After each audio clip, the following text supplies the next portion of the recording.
సప్త శనివారాల వ్రతం గురించి నాకు ఒక చిన్న డౌట్ వచ్చిందండి. ఇప్పటివరకు ఎవ్వరు వ్రతం స్టార్ట్ చేయని వాళ్ళు ఇప్పుడు తొలి ఏకాదశి వస్తుంది కదా, ఈ శనివారం రోజు ఒకవేళ సప్త శనివారాల వ్రతము ఒకవేళ చేయాలి అనుకున్నప్పుడు తొలి ఏకాదశి రోజున ఆ వెంకటేశ్వర స్వామికి మనం ఉపవాసం ఉంటాము. ఆ రోజు బియ్యం తినకూడదు, అంటే అన్నం తినకూడదు అనేది ఉంది కదా.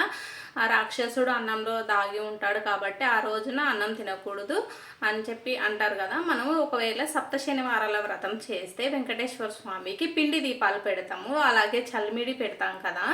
అలాగే పిండి దీపాలు బియ్యంలో ఆ రాక్షసుడు ఉంటాడు కాబట్టి ఆ పిండి దీపాలు పెట్టకూడదా, ఒకవేళ పెట్టకుండా చేయొచ్చా, ఇలాంటి ఒక డౌట్ అయితే నాకు ఈరోజు అయితే వచ్చింది. ఒక వీడియో చూస్తూ ఉంటే తొలి ఏకాదశి గురించి ఒక వీడియో చూస్తుంటే, ఒకవేళ ఎవరన్నా ఈ వారము తొలి ఏకాదశి వచ్చింది, ఈరోజు బాగుంది అని చెప్పేసి ఒకవేళ సప్త శనివారాల వ్రతము స్టార్ట్ చేయాలనుకుంటే, సరే దేవునికి నైవేద్యాలు బియ్యంతో కాకుండా వేరేవి పండ్లు, పాలు, అలాగే నువ్వుల లడ్డు ఇలాంటివి చేసి పెట్టవచ్చును. అంటే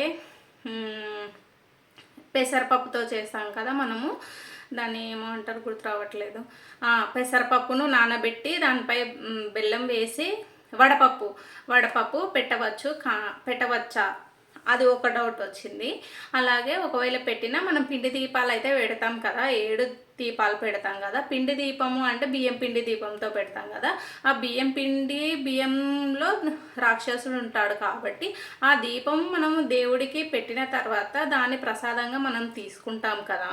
అట్లాంటప్పుడు అది పెట్టవచ్చా దేవుడికి, మనమే తీసుకున్నప్పుడు ఆ దేవుడికి ఆ దీపం పెట్టవచ్చా అనే డౌట్ నాకైతే వచ్చింది. మీకు అందరికీ నా డౌట్ అర్థమైందని అనుకుంటున్నాను.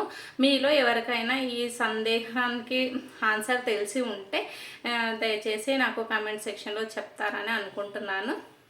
ఓకే, ఓం నమో నారాయణాయ. బాయ్.